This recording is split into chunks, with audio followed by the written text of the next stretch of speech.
America's Sacred Duty, Part 2. Yesterday, we began a discussion of the Christian's response to immigration and providing assistance to refugees. Yes, there is a political component to the issue, but that's not our focus at all, so don't go there here. America is not a Christian nation, so its political actions are not measured by the biblical instructions for God's people. Unlike the church, which has zip zero nada authority to exercise physical control over anyone, not even its own members, 2 Corinthians 10, verses 1 through 6, America has a sacred duty to use the sword to punish the evildoer, Romans 13, verses 1 through 7, and 1 Peter 2, verses 13 through 17. People who claim faith in Jesus must stop trying to use the state to forcibly impose their version of faith on others. Whether we consider ourselves conservative or liberal, we sin when we do so let's stop it.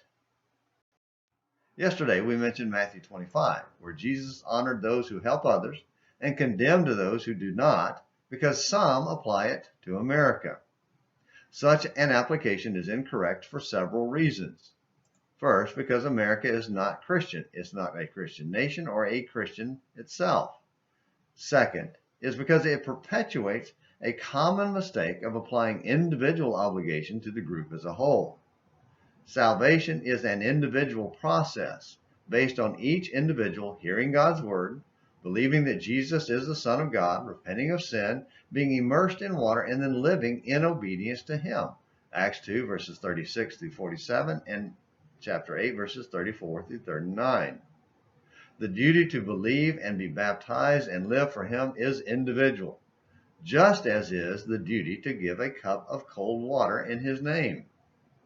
Passing our duty off to the group, which is what most are doing, isn't a fulfillment of Matthew 25 and makes us no better than the person Jesus condemned for not helping others personally. Now, that doesn't mean what we do as a group is irrelevant, but that's a different discussion.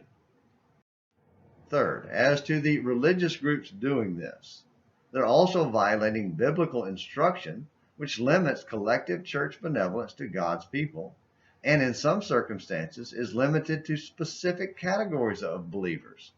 1 Timothy 5, verses 3 through 9 limits permanent church support to faithful Christian widows who are 60 years old and up. That limitation does not apply to the individual believer, however.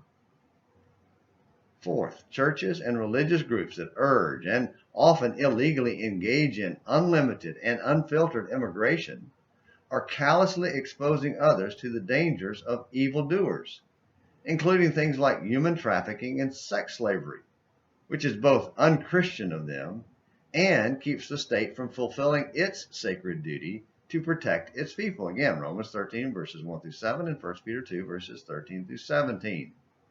There's no moral high ground there, so if that's you, please stop pretending you're better than everyone else. Now, there's a connection between this discussion and an event in the life of Ahab in 1 Kings 20 that, the Lord willing, we'll get to tomorrow as we wrap up this discussion. But our 3 minutes are up. So thank you for watching Morning Minutes in the Bible on An American Missionary. Until next time, this is James McClenny hoping you have a great day.